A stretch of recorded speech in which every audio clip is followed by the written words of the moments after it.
Mathias Mpuga Nsamba, Leader of Opposition, abaddeko olunaku olwaleero ate akwasizza omukulu Honorable Ssenyonyi ofiisi y'obwa-Leader of Opposition era muganda wange mukwano gwange kyolabaawo ye mukulu Mathias Mpuga Nsamba. Tweyanzizza nnyo obumu buno bwe twagala His Excellency Kyagulanyi Ssentamu Robert Bob Wine bw'atugamba, His Excellency bw'atubuuliranga nti tubeere bumu ku lwa Uganda yaffe n'eggwanga lino okutambula mu maaso, era ndowooza embeera eyo giraba omukulu Honorable Ssenyonyi, Leader of Opposition, ng'atudde wamu ne Commissioner omukulu Mathias Mpuga Nsamba, ate era ku ludda luli kuliko abo balaba ndowooza bannyonnyola engeri gye bagenda okutambuzaamu emirimu. Omu ye Commissioner, omulala ye Leader of Opposition. Bannange tusiimye nnyo eno Uganda gye twetaaga. Era bannayuganda bonna tubategeeza n'okubajjukizanga buli kaseera nti bannange obumu ekisinga, obumu ge maanyi, obumu kwe kutambuliramu. Tweyanza nnyo mukulu Mathias Mpuga Nsamba olw'okulaga omutima ogw'obumu era ogutwala bannayuganda mu maaso. Era tuli basiimu nnyo mukama waffe, tukusaba tutambulirawo, Uganda etambulirawo ku bumu buno. Endabawo obumu obugenda mu maaso, simanyi Kyagulanyi Ssentamu Robert Bob Wine bwe yakikoze, naye nga abantu ddala ddala yabatuuzizza bulungi. Tweyanzizza nnyo bannange, tusiimye bannange. Bannayuganda muve mu byonna, naye tusiimeko oluusi obuntu obutonotono Kyagulanyi Ssentamu Robert Bob Wine bw'atutuusizzaako. Bangi bino tubaye tetubimanyi, bangi bino tubaye tetubirabangako, bangi bino bipya mu maaso gaffe, mu matu gaffe ne mu feesi zaffe. Naye olw'okuba Kyagulanyi Ssentamu yatubikula obwongo, kati tubitegeera era tubigoberera, era tewali ayinza tumanyiira kubanga ebintu tubisoma tubigobera, naye dda munnange tetwabifangako nga tugamba ate kino ate kiri. Baganda bange, mukwano gwange, twongera obajjukiza kati abantu baazibuka amaaso, abantu kati beetegeerera. Tomala gagamba nti nze ngenda kutegeerera bannayuganda, bannayuganda kati beetegeerera, era tubasuubiza nti tujja kuba bawanguzi. Agali awamu ge galuma ennyama. Tuli basiimu nnyo olwa Pulezidenti waffe okubanga atukoze bulungi era abantu baffe abatutte bulungi, kubanga tusuubira nti ate bwe tutambulira wano n'obumu buno Pulezidenti bw'atukubiriza oba bw'atutaddemu, ebingi bijja kukyuka era n'eggwanga lyaffe lijja kuba lya njawulo. Kale tusuubira nti Uganda eno etambula bulungi era tujja kuba b'amaanyi. Tweyanza nnyo ba Leader of Opposition ne Commissioner waffe, obumu bwe mulaze era n'omukwano guno tubasaba gutambule ebbanga lyonna, tubeere bwe tuti nga tukwatagana nga bwe kimu kitutambulira bulungi. Uganda wejjo tunyumira era ffenna bwe tujja okunyumira mu ggwanga lyaffe, tuli basimu nnyo.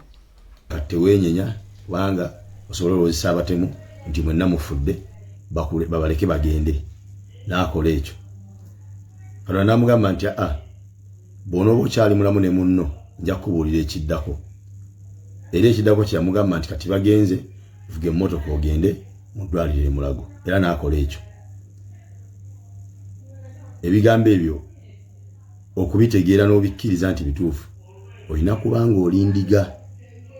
Bw'oba toli ndiga tosobola bikkiriza nti bituufu. Kati simanyi oba yalowooza nti ensi yonna eneewuliriza ebigambo ebyo yafuuse endiga nti ejja bikkiriza. Ekyo simanyi. Wabula nyongera obajjukiza bakomuledi mwenna, naddala abafaayo okulwanira eddembe lya Uganda n'abannayuganda, nti mujjuke tulina omulimu omunene ennyo gwe tuliko ogw'okubanja baganda baffe abaabuzibwawo n'abo abali mu makomera abaasibwa olw'ebyobufuzi. Ensonga ya bujinga etujjeeko ku mulamwa ennaku zino nga 2-3 ne tugiwa nnyo obudde n'amakulu. Awamu n'ekyo nga yafiiriddemu omuntu omu. Oba kitegeera okufa kw'omuntu omu ono ate kutwerabizza abangi ennyo betubanjiza eddembe lyabwe, omuli ne 18 be tutamanyi oba bafu oba balamu. Kibadde kirungi kye twadde tukola kubanga none yattiddwa ne Munnayuganda nga bano betubanja. Naye nze ngamba kati essaawa tukomewo ku nsonga yaffe y'okubanja baganda baffe abaabuzibwawo, abattibwa n'abaasibwa olw'ebyobufuzi. Naddala mu mbeera eno ey'enkuŋŋaana ezigenda mu maaso ez'abasipiika ba paalamenti ova mu paalamenti ez'enjawulo mu nsi yonna eziri mu luserwaga amawanga agaliko amatwali ga Bungereza. Kitegeeza nti tulina platform ennungi essaawa eno gye tusobola okukozesa okwongera okulaga ensi biki ebigenda maaso mu ggwanga lyaffe nga tulaga abo abakulira paalamenti z'ensi zaabwe ez'enjawulo gye bagenda okujja mu Uganda babeeko n'ekifaananyi ekituufu ekiri mu ggwanga Uganda kye basobola okuddayo nakyo mu nsi zaabwe. Oba okitegeera kati ensonga ya bugingo tusooke tugiveeko tugisse ebbali. Tusooke tugiveeko tugisse ebbali tukomewo ku mulamwa ogw'eggwanga. Tukomewo ku mulamwa ogw'eggwanga kubanga ebibi ebyo tebijja kutegeerekeka. Olw'ensonga nti bw'otunuulira balina Uganda pressure gye bataddewo nga babanja ekifaananyi ky'emmotoka ya bugingo eyakubiddwa amasasi n'otunula ekifaananyi kye baaleese ekiraga nti ge masasi agakubiddwa mu mmotoka ya bugingo. Abaana bagezezaako comparing ekifaananyi ekyo n'ebifaananyi eby'emmotoka endala ezikuwa amasasi amazima ddala nga tebikola ki nga tebikwatagana.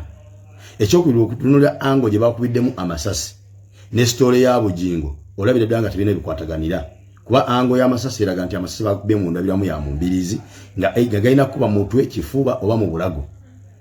Ate n'akulaga nti bwe baamukuba essasi erisooka oba eryokubiri yagwa ku ye n'akolanga shield. Naye omuntu atudde mu mutto guno ogwa passenger nga oli ali mu mutto ogwa driver awamu n'ekyo nga amaze noga nti yakutama wansi wa steering buli omu waakakasa obulungi nti awo tewajaawo muntu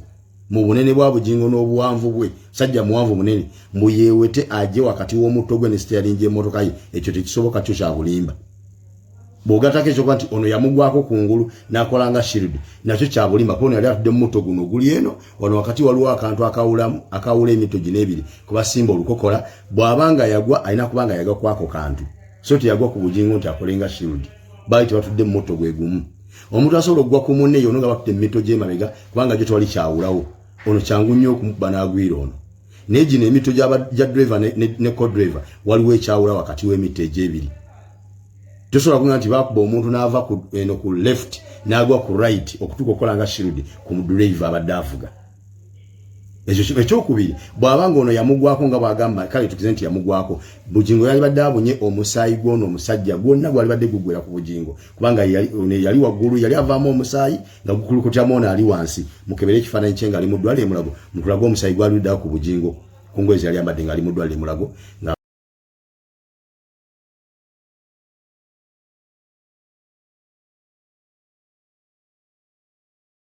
avudde gye bamukubidde amasasi. Naye yennyini ng'omuntu baagamukuba gagamba agamuyita ku mugongo ani yalabako ku musaayi ku bugingo okuva mu biwundu ebyo byamukubamu amasasi agagamba agamuyita mu mugongo. Oba okitegeera bw'ovaawo n'otunulira ekifaananyi ky'omutto gw'entebe gye baatulaze kwaddeko ebyefaananyi z'omusaayi ono gwe baakuba bwe yali atudde.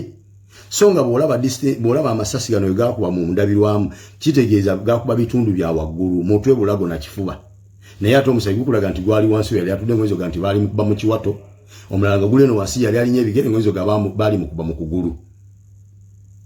So nga ate omusaayi gwali baddewa omungi waggulu ku mutto gw'entebe ono kwe yali atudde nga yeesigamye nekkana akawula wakati w'emitta ebiri kwe yagwa nga agwira bugingo omusaayi gwali baddawo nga weguli omuyitivu obungi naye guli ku mutto ate we yali atudde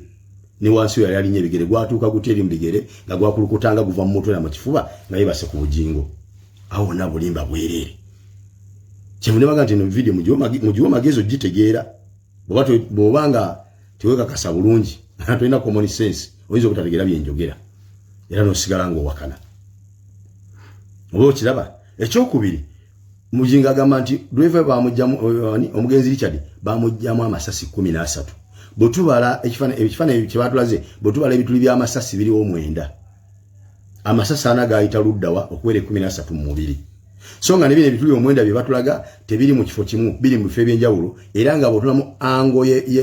y'emmotoka nga bwe yali nga bagikuba amasasi waliwo ebituli webiri nga biraga nti gano gaamisi nga tegakwata muntu okusinziira ebituli webiri we gaayita.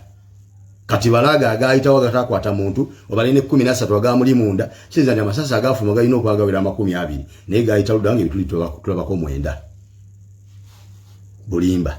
Ekyokusatu bwe bakubira amasasi oba bulijjo bwe bakubira amasasi bwe baba batulaga abatuusewo mu kifo ekyo emmoloka ne baba yagiddwawo nga ne bakubira amasasi bagiddwawo ebisosokolo by'amasasi bisigala waawo ani yali akozeko ku ripooti n'atulaga ku bifaananyi by'amasasi ebisosokolo by'amasasi ebyasiŋŋaanibwa mu kifo we bakubira emmotoka ya Bujinga amasasi munnamawulire ki aveeyo atangaaze ensi atulage ku kifaananyi ky'ebisosonkole by'amasasi amangi bwe gati agakubibwa ebyasigala bwe bakubira emmotoka ya Bujingo biri luddawa Bulimba kati tetumalira nnyo obudde ku ebyo bintu bya Bulimba nga waliwo ensonga enkulu ekwatagana ku bannayuganda betubanje 18 abaabula abattibwa n'abaasibwa mu bintu by'obufuzi nga bawuliza mu kkooti z'amagye nga ate si bannamagye. Tukomewo ku mulamwa tudde ku mulamwa ogw'okubanja bannayuganda bannaffe tuleme kuwugulwa na nsonga zijjudde Bulimba zitaliimu wadde ekyamazima n'ekimu kyokka nga ate biva mu bigambo by'omuntu ayitibwa omulyoyi w'emyoyo Obulimba go buvaamu oba kitegeera ekisembayo nalabye chairman wa watuseeza sabuni mu Uganda akulira okutuseeza sabuni mu Uganda waffe sabuni tumukozesa kumwozesa ngoye na bintu birala ne walwate eyamufunako omugaso omulala kati oyo eyakulembera mu kufuna omugaso gwa sabuni omulala ogutali gwa kumwozesa ngoye mu Uganda yaffe sabuni nafuuka wa buseeri olwaba bamulamamu omugaso omulala namulabye nga ava ku mulama gw'ekyo kye baliko ate n'alumba nuupu etali mu bintu byabwe oba kitegeera ekisooka yagambye bw'ati yagambye mbu yeye ya breakinga amawulire g'okubwa kwa Bujinga amasasi ensi yonna ge yali etidde okufulumya twebuuza nti amawulire ga breakinga ensi yonna ge yali etidde okufulumya wagajja ludda wanga mu mboozi ya Bujingo tetuwuliramu nga Mukama amulagira nti kubira gashumba essimu omubulire ebikutuuseeko wabuli kye yakolanga yalaze nti buli step gye yatekinganga Mukama ye yamugambanga nti kati kola kino mu mboozi ya Bujingo tetuwuliramu wonna waayogerera kuba nti yakukubira essimu n'akunyumiza ebibaddewo otandika obbisaasaanya amawulire wagajja wa ssebo ensi yali etidde okugafulumya yali egajja eruddawa nga ono gwe gatuuseeko tannaba gafulumya gwe wagajjawo gafulumya ng'ono tulaba we yakukubirira ssimu kukubuulira bimutuuseeko wagajjawa nze ngenda okufundikira sitoole yonna bwenti nga nnoonya amasasi mu sitoole eyo we gali gambula noonya amasasi we gaakubibwa nga sigalabawo kubanga tunalabye nambooze nga nti ekifaananyi ekyasooka okufuluma ku breaking news ekiraga nti emmoloka ya Bujingo ekubiddwa amasasi kyekyo ffenna kye twali tulaba ekiraga nga emmoloka eri background nga bataddewo ne kaliboni kaaki ka poliisi akalagadde nti mukulosinga n'okudda eri wali mmotoka ekyebuuzibwa nti ebyo byaliwo ddi poliisi etuke n'okuteekawo akaguwa ng'ate onaalaga nti omutemu bwe yasirisa amasasi Katonda yamugambira nti simbule emmotoka ogende ako baakasibirawo wa mulago gye yali atute omulwadde oba ku ssiini emmotoka we bagikubira amasasi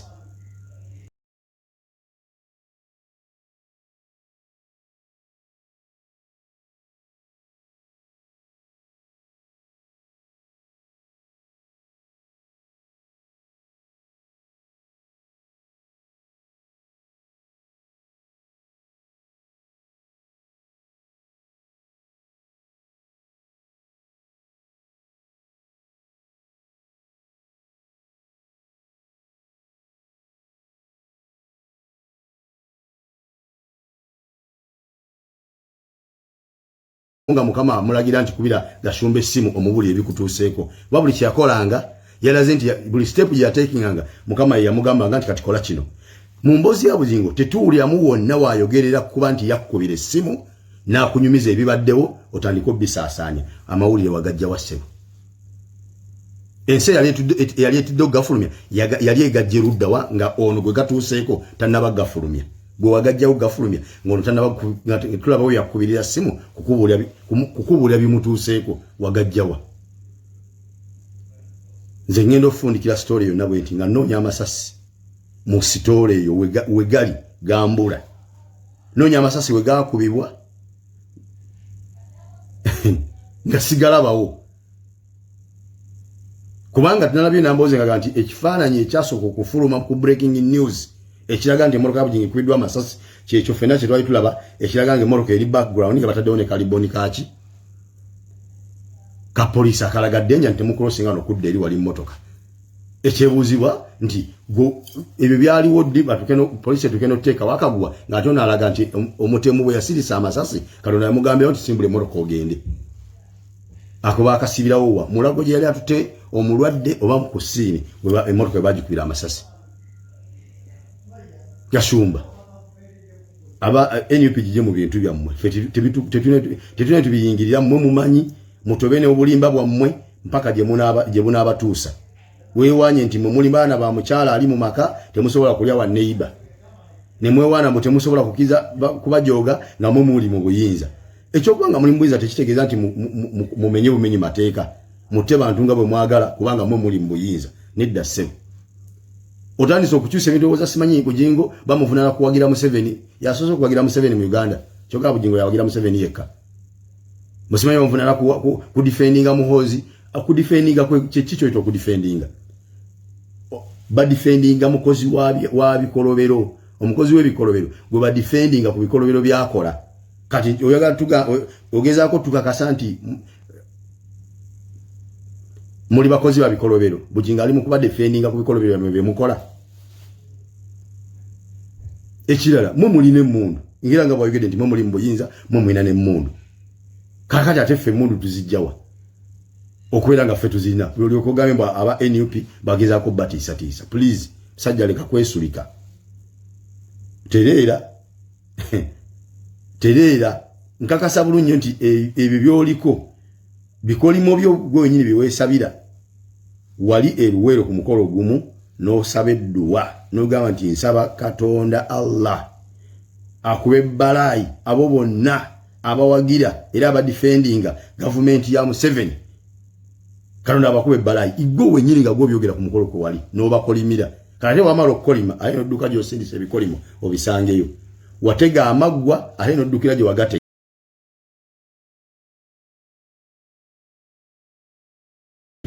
kati gumira ebikolimo gwenyini biweesabira Katonda nomala bimusaba ate n'odduka gye musobola kulya wa neighbor ne mwewaana mu temusobola kukiza kubajooga nga mwe muli mu buyinza ekyokubanga muli mu buyinza tekitegeeza nti mumenye bumenyi mateeka mutte bantu nga bwe mwagala kubanga mwe muli mu buyinza nedda ssebo otandise okukyusa ebirowooza simanyi Bujingo bamuvunaana kuwagira Museveni yasoose okuwagira Museveni mu Uganda kyokka Bujingo yawagira Museveni yekka musimanyi bamuvunaana kudifendinga Muhoozi akudifendinga kyekikyo ekyo okudifendinga badifendinga mukozi wa bikolobero omukozi w'ebikolobero gwe badifendinga ku bikolobero byakola kati oyagala ogezaako tukakasa nti muli bakozi ba bikolobero Bujingo ali mu kuba defendinga ku bikolobero bye mukola ekirala mwe mulina emmundu ngira nga bwayogedde nti mwe muli mu buyinza mwe mulina n'emmundu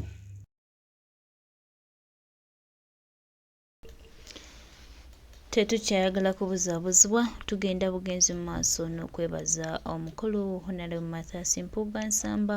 obumu bwalaze n'omutima ogwagala eggwanga banange tusiimye nnyo tusaba tutambulira awo obumu buno gemaanyi ate era bwe bututwala mu maaso tuli basiimu nnyo mukama waffe Essanyu Mpuga Nsamba